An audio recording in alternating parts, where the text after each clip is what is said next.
भूत प्रेतों का चक्कर बंद करो, भविष्य की चिंता छोड़ के वर्तमान में अच्छा संकल्प लो, भूत और भविष्य दोनों ठीक हो जाते। पिताजी थे, उनके दिमाग में तकलीफ थी, शराब बहुत पीते थे, घर में कोई भी कोई भी साधन नहीं था हमारे कमाई का।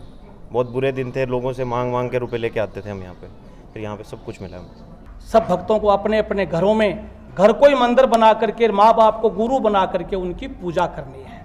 जिन्होंने माँ बाप का आशीर्वाद ले लिया उसको संसार में कहीं भटकने की जरूरत नहीं। क्या आपने किसी अपने को एक्सीडेंट में खोया है? अगर हाँ, तो आप भी छिपे हुए बीमा क्लेम के द्वारा परिवार की मदद कर सकते हैं। भारत क्लेम्स ऐप को डाउनलोड करें और आज ही करें क्लेम अपनी हिडन इंश्योरेंस। भगवान उसी की सहायता करता है जो स्वयं अपनी सहायता करता है। राम राम जी, मैं अंकिता, कैमरामैन योगेंद्र जी के साथ और झलको राजस्थान पर थारो बहुत बहुत स्वागत है। आज मैं आई हूँ अमरपुरा गांव के अंदर, जो अपने राजगढ़ क्षेत्र के अंदर आवे है। तो अठे बताया जाए कि एक बहुत ही पुरानो मंदिर है, बाबूजी हनुमान जी और भगवती माता को। तो अठे दूर दूर भक्त आवे हैं, हरियाणा पंजाब तक आतक आवे हैं। तो अठे बताया जाए कि वहाँ का सारा कष्ट ही जगह दूर हुए हैं। कोई मानसिक रूप बीमार है, भूत प्रेत या बहुत सारी जहाँ विविध प्रकार की अपने समाज के अंदर जहाँ कोई टूना टोटका या की चीजा फैलेडी है, तो वह चीजा हटा के सही हुआ है। तो आज मैं आई हुई मंदिर के अंदर, आप बात करेंगे कि बा चीजा में कितनी सच्चाई है। अठे महंत जी बताया जाए कि 1 रुपयो भी कोई भक्त को नहीं लेवा और अठे हजारों की संख्या के अंदर जगह भक्त ही बह आवे हैं। तो आप भक्तों बात करेंगे कि भाई के वहाँ की समस्या है और के समस्या वहाँ की दूर हो चुकी है। और महंत जी ही जगह सुरेंद्र सिंह जी राठौड़ बाहू भी बात करने की कोशिश करेंगे। लोग समस्या लेके आते हैं मैया के दरबार में। समस्या अकेली समस्या लेके नहीं आते, आस्तिक लोग भी आते हैं जिनकी श्रद्धा होती है भगवान में, तो भगवान को बड़ी श्रद्धा से मानते हैं।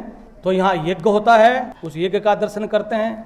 हमारे सनातन धर्म की प्रथा के अनुसार यज्ञ एक ऐसा साधन है, उस यज्ञ से बिन मांगे सबको प्रसाद मिलता है। उसी यज्ञ से जो निकलने वाली ऊर्जा, उष्मा, जो धुआं, उससे पर्यावरण भी शुद्ध होता है। उसी यज्ञ में मंत्रों उच्चारण के द्वारा जो अच्छे से विद्वान ब्राह्मणों के द्वारा यज्ञ किया जाता है, उस मंत्रोच्चारण सुनने से व्यक्ति के मानसिक तनाव भी दूर होते हैं। उसी यज्ञ से निकलने वाली जो ऊर्जा वो प्रत्येक जड़ चेतन जीव को सुख, शांति, समृद्धि देती है।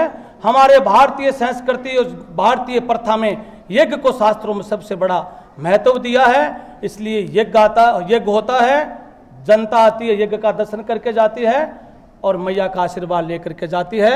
अब फिर होती है आरती। आरती में देवी देवताओं की आरती में भगत आरती बोलते हैं और जोत का दर्शन करके आशीर्वाद लेकर के जाते हैं। भाई फायदा किस किस के होता है वो हाथ ऊपर करके बताएं। ये उदाहरण मैं तो करता नहीं, फायदा पहले बता देता, नहीं मुझे करना आता, नहीं तो मुझे फायदा करना आता। मैं तो एक इसी मंदिर का पुजारी हूँ। अपने समाज में हमारे ठाकुर साहब कुशल सिंह जी जो 27 गांव के जागीर थे, राजपुरा गद्दी पर विराजते थे, बड़े पिताजी थे हमारे, उनको आशीर्वाद मिला, उन्होंने मंदिर बनवाया। उसके बाद में चैन सिंह जी, फिर अजीत सिंह जी, फिर आपके सामने हम खड़े। तो यहाँ सबको कहते हैं नशा मुक्ति छोड़ो, अच्छे विचार रखो और घर से बढ़कर के संसार में कोई मंदिर नहीं। सब भक्तों को अपने अपने घरों में घर को ही मंदिर बना करके माँ बाप को गुरु बना करके उनकी पूजा करनी है। जिन्होंने माँ बाप का आशीर्वाद ले लिया उसको संसार में कहीं भटकने की जरूरत नहीं, क्योंकि माँ बाप संस्कार दे देते हैं। उस संस्कार से व्यक्ति को संस्कृति समझ में आ जाती है और जिन्होंने संस्कृति को धारण कर लिया वो व्यक्ति पूजनीय हो जाता है। इन जनता को ये सिखाता हूँ कि संस्कार, संस्कृति को जिंदा रखो, अंधविश्वास में मत पड़ो, भूत प्रेतों का चक्कर बंद करो, भविष्य की चिंता छोड़ के वर्तमान में अच्छा संकल्प लो, भूत और भविष्य दोनों ठीक हो जाते हैं। ये प्रचार है।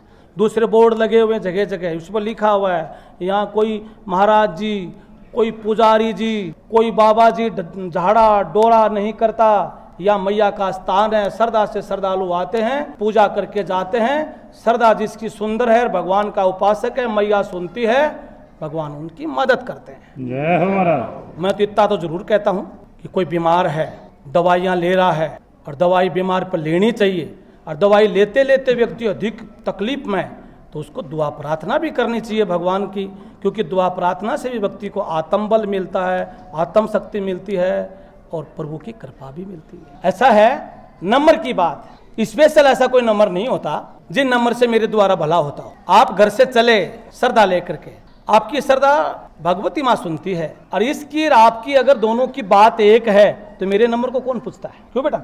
भगवान में आपकी श्रद्धा है तो हम तो एक पुजारी हैं। इतना मेला लगता है, हजारों की संख्या में लोग आते हैं, कोई मिल भी लेता है, कोई नहीं भी मिलता, लेकिन यहाँ झाड़ा नहीं लगाया जाता, टूने टोटके नहीं सिखाए जाते, तांत्रिक क्रिया नहीं है। यहाँ एक हमारे पूर्वजों से बाबूजी महाराज जो हमारे कुल देवता हैं उनकी पूजा होती है, और वो पूजा सुबह शाम आरती होती है। आरती के लोग दर्शन करते हैं, आशीर्वाद लेकर के जाते हैं, और भगवान उनकी पुकार सुनते हैं। अब वो उनकी श्रद्धा है, उनकी कैसी आस्था है, और उनकी जैसी आस्था है, भावना नर की हो जैसी प्रभु मूर्ति दिखे ही वैसी। जैसी भावना होती है वैसा ही दिखता है। तो यहाँ सुंदर भावना के लोग आते हैं तो भगवान सबकी पुकार सुनते हैं। हमारी तरफ से सबको जय माता की। धाम के नियमानुसार मेला लगता है नवरात्रों में और भादुआ में। नवरात्रों में एक कम से 9वीं तक यज्ञ होता है, हजारों की संख्या में श्रद्धालु यज्ञ के दर्शन करने के लिए आते हैं। और भादुआ में एक कम से 9वीं तक रामायण जी की कथा होती है, और पूर्णिमा को हनुमान चालीसा का पाठ होता है। तो लोग तो हमेशा आते जाते रहते हैं, मेला लगता है, लेकिन बड़ा मेला नवरात्रों में लगता है माता का।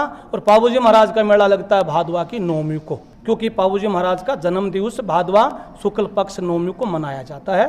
तो साल में 5 बार मेले लगाए जाते हैं। नमस्ते भैया। नमस्ते। आप कितनी साल से यहाँ रहे हो? 18 साल हो गए। ये दिक्कत ही था शुरू का में? पहले मेरे पिताजी जो है शराब पीते थे, हमारे घर में सारे मतलब सब तरीके से दुखी दुख थे मतलब। फिर हमारे दोनों भाइयों की नौकरी पे भी नहीं थे, दोनों भाइयों की नौकरी लगी अच्छी, पिताजी शराब छोड़ गए। और यहाँ पे हमने जो चीज़ें सीखी हैं वो एक ऐसी चीज़ें हैं जो धर्म के बारे में सारी चीज़ें अच्छी बताई जाती हैं। यानी वो कोई भी आदमी यहाँ पे आए उसका नुकसान का तो चांस ही नहीं है, कोई ना कोई अच्छी चीज़ ही सीखेगा। मतलब सकारात्मक चीज़ें सारे प्रकृति से रिलेटेड और जीव जंतुओं से रिलेटेड एक इंसानियत की बातें हैं, मतलब सकारात्मक बातें बताई जाती हैं सारी। तो हर आदमी को यहाँ से कम अच्छी चीज़ें सीखने को जरूर मिलेंगी। फ़ायदा तो भगवान को करना होता है, भगवती माँ को करना होता है वैसे तो, और भगवती वैसे सबका ही करती है, मेरे ख्याल से ऐसा कोई है नहीं। लेकिन हर आदमी का यहाँ पे अच्छी चीज़ें हुई, मतलब पॉजिटिव धारणा आती है, एक अच्छे विचार आते हैं। ऐसी बीमारियाँ यहाँ पे ठीक हुई है लोगों की जो मतलब हम सोच नहीं सकते। जैसे मेदांता जैसे फोर्टिस जैसे जो बड़े बड़े हॉस्पिटल हैं, उन्होंने मतलब उन चीज़ों को साफ तौर से मना कर दिया था कि ये बंदा ठीक नहीं हो सकता, वो चीज़ें यहाँ पे ठीक हुई हैं, हमारी आँखों के सामने हुई हैं।